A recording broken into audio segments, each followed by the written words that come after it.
بسم اللہ الرحمن الرحیم۔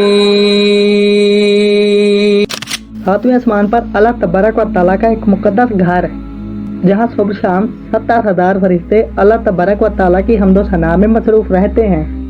پیارے دوستو، جس طرح زمین پر رہنے والی ہر مخلوق کے لیے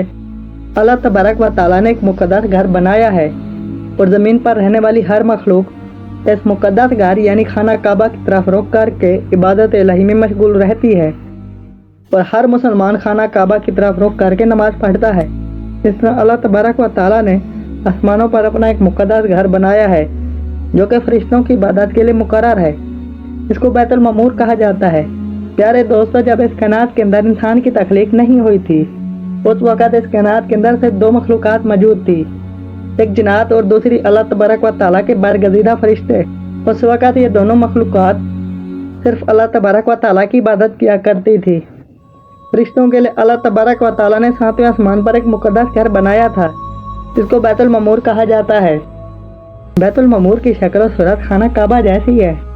جس طرح اس روح زمین پر خانہ کعبہ کے گرد لوگ طواف کرتے ہیں، اسی طرح بیت المعمور کے گرد 70,000 فرشتے صبح اور 70,000 فرشتے شام کو طواف کرتے ہیں۔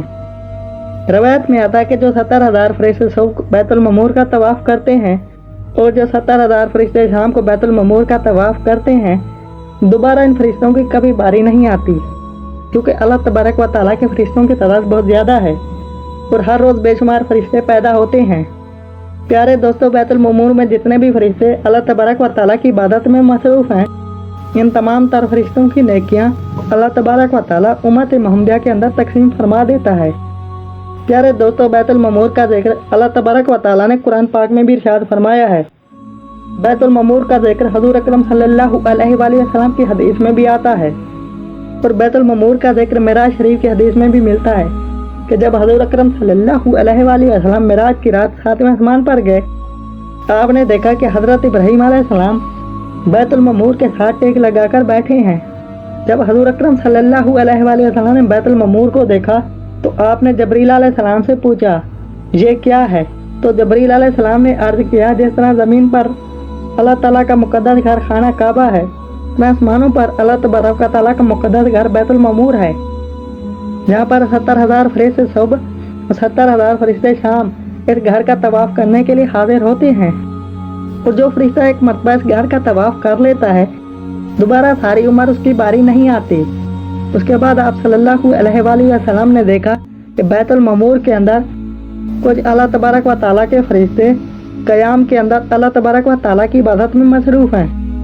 اور کچھ فرشتے رکوع کی حالت میں اللہ تبارک و تعالیٰ کی عبادت میں مصروف ہیں، اور کچھ فرشتے سجدے کی حالت میں اللہ تبارک و تعالیٰ کی عبادت میں مصروف ہیں، اور کچھ فرشتے قعدہ کی حالت میں اللہ تبارک و تعالیٰ کی عبادت میں مصروف ہیں۔ تو آپ صلی اللہ علیہ وآلہ وسلم نے جبریل امین سے پوچھا، یہ کیا کر رہے ہیں؟ تو جبریل نے عرض کی، یا رسول اللہ صلی اللہ علیہ وآلہ وسلم، یہ فرشتے اللہ تبارک و تعالیٰ کی عبادت کر رہے ہیں، اور ان میں سے جو فرشتہ جس حالت میں اللہ تبارک و تعالیٰ کی عبادت کر رہا ہے، یہ قیامت تک اسی حالت میں رہے گا۔ حضور اکرم صلی اللہ علیہ وآلہ وسلم کو فرشتوں کی عادت بہت پسند آئی۔ پیارے دوستو، اس کے بعد حضور اکرم صلی اللہ علیہ وآلہ وسلم معراج کی رات جب اللہ تبارک و تعالیٰ کی بارگاہ میں حاضر ہوئے اور اللہ تبارک و تعالیٰ سے ملاقات کی اور اللہ تبارک و تعالیٰ سے دیدار کا شرف حاصل کیا، تو اس وقت اللہ تبارک و تعالیٰ نے اپنے پیارے محبوب حضرت محمد صلی اللہ علیہ وآلہ وسلم کو ایک بہت خوبصورت تحفہ عطا فرمایا، اور وہ تحفہ 50,000 نمازوں کا تحفہ تھا۔